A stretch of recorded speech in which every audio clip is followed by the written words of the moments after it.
नमस्कार, मैं हूं सत्यपाल और आप देख रहे हैं CWB हिंदी न्यूज। शक संवत 1946, विक्रम संवत 2081, आज आषाढ़ मास के कृष्ण पक्ष की 10वीं तिथि और दिन सोमवार है। तदनुसार अंग्रेजी तारीख 1 जुलाई सन 2024। सबसे पहले आज के मुख्य समाचार। Haryana police jobs 2024 update. Haryana police भर्ती को लेकर आई बड़ी अपडेट, इन लोगों को मिली बड़ी राहत।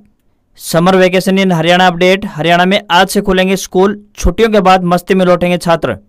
ECHS Ambala jobs update. Ex serviceman contributory health scheme station Ambala में आई भर्ती। हरियाणा में पंचायती जमीनों पर कब्जा धारकों को बड़ा झटका, सरकार ने जारी किए ये आदेश।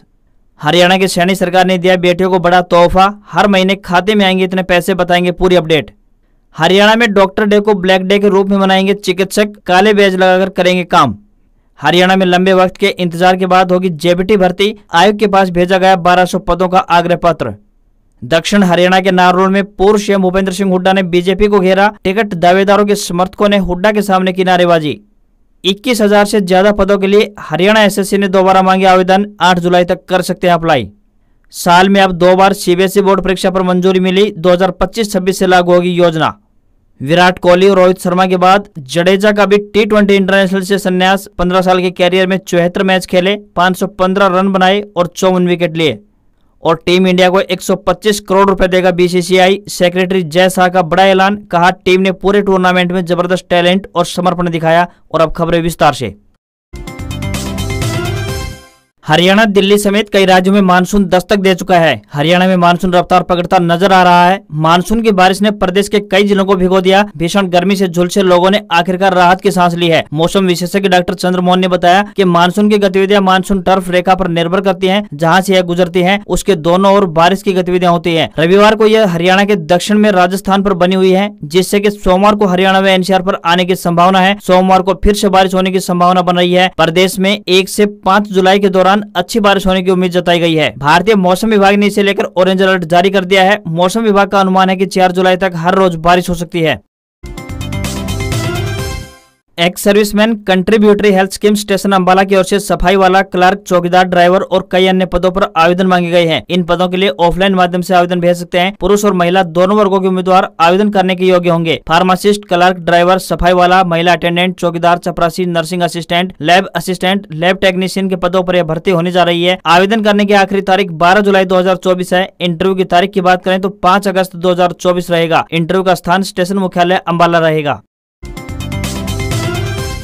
स्कूल शिक्षा निदेशालय हरियाणा द्वारा प्रदेश के सभी सरकारी और प्राइवेट स्कूलों में ग्रीष्मकालीन अवकाश खत्म हो रहे हैं। आज यानी 1 जुलाई से वापस स्कूल खुल जाएंगे। हरियाणा में इस बार भीषण गर्मी के चलते स्कूलों को समय से पहले ही बंद कर दिया गया था और 28 मई से पहले ही छुट्टियां घोषित कर दी थी। इस आदेश के अनुसार 1 जुलाई से स्कूल सुबह 8 बजे से 2:30 बजे तक खुले रहेंगे। माता पिता और छात्रों से आग्रह है कि वे 1 जुलाई यानी आज से स्कूल खुलने और टाइम टेबल के बारे में स्कूल अधिकारियों की आधिकारिक घोषणाओं से अपडेट रहें। इसलिए सभी बच्चों और माता पिता से अपील है कि वे अपनी तैयारी पूरी रखें। बच्चे अपना बस्ता समेट लें, क्योंकि स्कूल 1 जुलाई से अपने निर्धारित समय पर खुलने जा रहे हैं।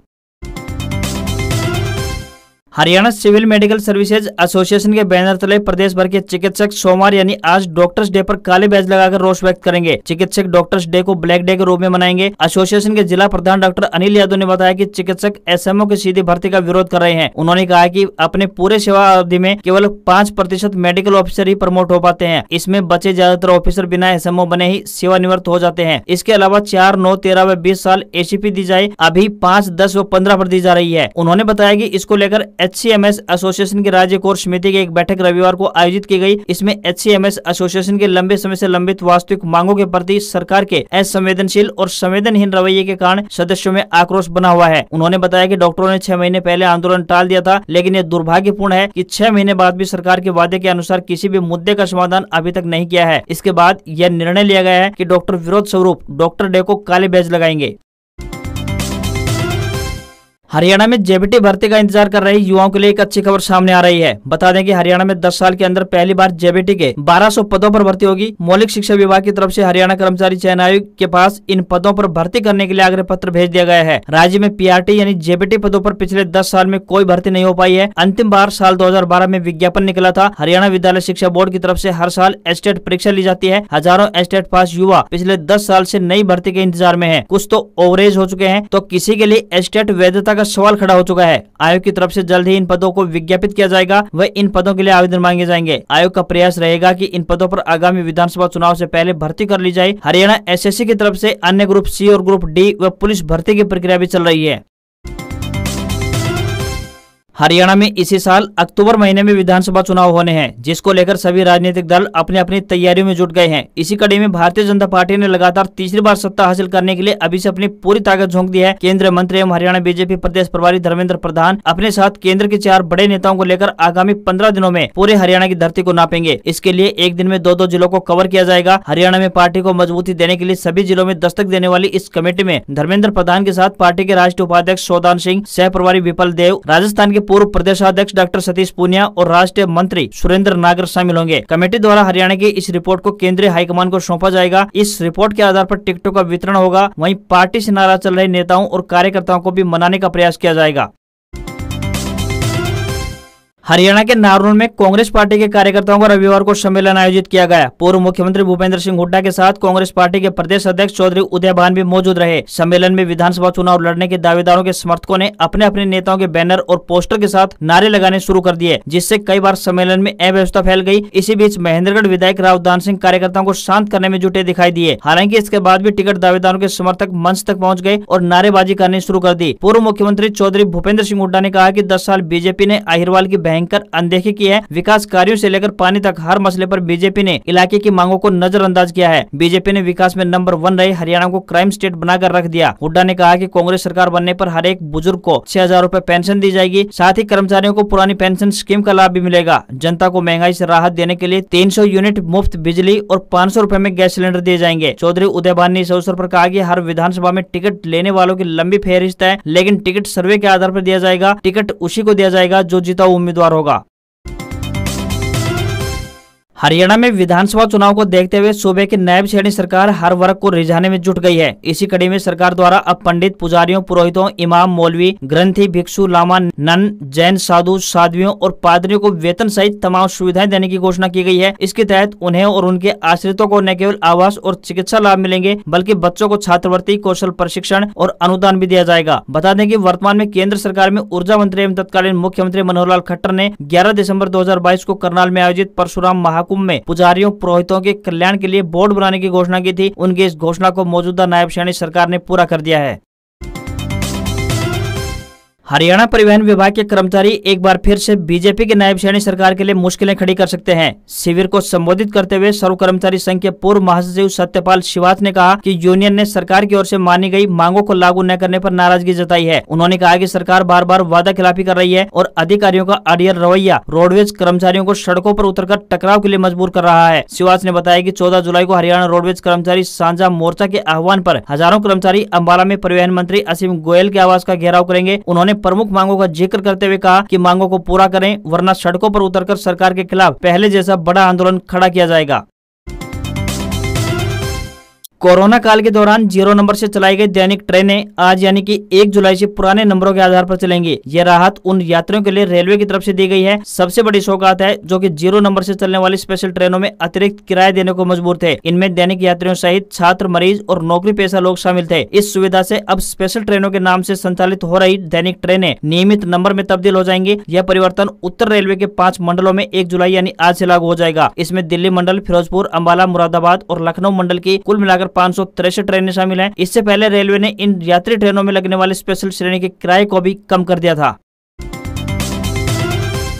हरियाणा में पुलिस भर्ती का इंतजार कर रहे युवाओं के लिए अच्छी खबर है। हरियाणा एसएससी ने 6000 पदों पर पुलिस कांस्टेबल की भर्ती करने का निर्णय लिया है, जिसके लिए आवेदन की आखिरी तारीख 8 जुलाई है। वहीं बता दें कि इससे पहले जिन लोगों ने आवेदन किया था उन्हें दोबारा आवेदन करने की जरूरत नहीं है। हरियाणा एसएससी के अनुसार 6000 पदों पर कांस्टेबल भर्ती होनी है, जिसमें से 1000 पद महिलाओं के लिए है और 5000 पदों पर पुरुष अभ्यर्थियों की भर्ती होगी। पुलिस भर्ती की योग्यता अभ्यर्थियों के लिए 12वीं पास रखा गया है। इसके अलावा 18 से 25 वर्ष के बीच उम्र होनी चाहिए। जिन युवाओं ने पहले इस भर्ती के लिए आवेदन किया था और अब वे ओवरेज हो चुके हैं, वे भी इसके लिए आवेदन कर सकते हैं। फीस जमा कराने की जरूरत नहीं होगी। हरियाणा एसएससी के अनुसार उम्मीदवारों को पीएमटी के बाद फिजिकल स्क्रीनिंग टेस्ट पास करना होगा। इसमें पुरुषों को 2.5 किलोमीटर की दौड़ 12 मिनट में पूरी करनी होगी, तो वहीं महिलाओं को 6 मिनट में 1 किलोमीटर की दौड़ पूरी करनी होगी। इसके अलावा एक्स सर्विसमैन के लिए 1 किलोमीटर की दौड़ 5 मिनट में पूरी करना तय किया गया है। तो वहीं भर्ती के लिए नॉलेज टेस्ट 94.5% का होगा। कुल अंक 100 होंगे और नेगेटिव मार्किंग नहीं होगी।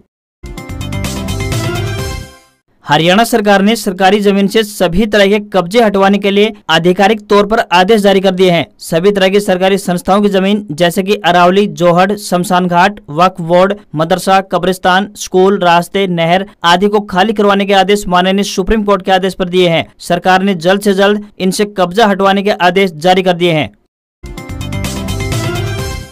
केंद्र सरकार बेटियों के लिए समय समय पर कई योजनाएं चलाती है। इसी कड़ी में हरियाणा सरकार ने प्रदेश की बेटियों के लिए एक बड़ा ऐलान कर दिया है। सैनी सरकार की इस योजना के तहत प्रदेश की बेटियों को अब हर महीने 3,000 रुपए की पेंशन देगी। हरियाणा सरकार द्वारा इस योजना का नाम लाडली सामाजिक सुरक्षा भत्ता योजना रखा गया है। इस योजना के तहत बेटे की पिता की उम्र 45 वर्ष से 60 वर्ष के बीच होनी चाहिए। इस योजना का लाभ उन्हीं को मिलेगा जिस घर में केवल बेटियां हैं। हरियाणा सरकार की लाडली सामाजिक सुरक्षा योजना के तहत बेटियों को मिलने वाली 3,000 रुपए की राशि सरकार द्वारा माँ के खाते में डाली जाती है। किसी कारणवश मां का देहांत हो जाता है तो इस योजना का लाभ पिता को देते हुए यह राशि पिता के खाते में सरकार द्वारा ट्रांसफर कर दी जाती है। हरियाणा सरकार द्वारा शुरू की गई लाडली सामाजिक सुरक्षा योजना का लाभ उन बेटियों को दिया जाएगा जिस घर में बेटा ना होकर केवल बेटियां हैं। हिंदू धर्म में रक्षाबंधन के त्योहार को बेहद ही महत्वपूर्ण माना जाता है। यह त्योहार भाई बहन के प्रेम का प्रतीक है। हर साल सावन महीने के शुक्ल पक्ष की पूर्णिमा तिथि को रक्षाबंधन का पर्व मनाया जाता है। इस दिन बहनें अपने भाई की लंबी उम्र के लिए उनके हाथ में रक्षा सूत्र बांधती हैं और उनके अच्छे स्वास्थ्य की कामना करती हैं। वहीं भाई भी अपनी बहन को रक्षा करने का वचन देते हैं और उन्हें उपहार देते हैं। हिंदू पंचांग के अनुसार सावन महीने की पूर्णिमा तिथि 19 अगस्त को सुबह 3:04 से शुरू हो रही है, जो कि रात को 11:55 पर समाप्त होगी। ऐसे में रक्षाबंधन का पर्व अब की बार 19 अगस्त को मनाया जाएगा। राखी बांधने के लिए शुभ मुहूर्त दोपहर 1:46 से शुरू होकर शाम 4:19 तक रहने वाला है। जियो, एयरटेल और वोडाफोन आइडिया तीनों कंपनियों ने अपने रिचार्ज प्लान महंगे कर दिए हैं। इसमें से जियो और एयरटेल के रिचार्ज प्लान की नई कीमतें 3 जुलाई और वोडाफोन आइडिया की नई दरें 4 जुलाई से आरंभ होने जा रही हैं। ऐसे में अगर आप इन तारीखों से पहले रिचार्ज करते हैं तो 600 रुपए तक बचा सकते हैं। दरअसल जियो और एयरटेल का 2,999 रुपए वाला प्लान बढ़कर अब 3,599 रुपए का हो जाएगा, तो वहीं वोडाफोन आइडिया का 2,899 रुपए वाला प्लान 3,499 रुपए का हो जाएगा। कीमत बढ़ने से पहले अगर आप 365 दिन यानी कि 1 साल की वैलिडिटी के साथ आने वाले रिचार्ज करते हैं तो 600 रुपए बचा पाएंगे। ऐसे ही कीमत बढ़ने से पहले अन्य रिचार्ज में भी आप अलग अलग तरह का अमाउंट बचा सकते हैं। आज खबरों में बस इतना ही। देखते रहिए आपका अपना हरियाणा का सबसे बेहतरीन news channel CWB Hindi news. नमस्कार। इसी आशा के साथ आपका दिन शुभ रहे।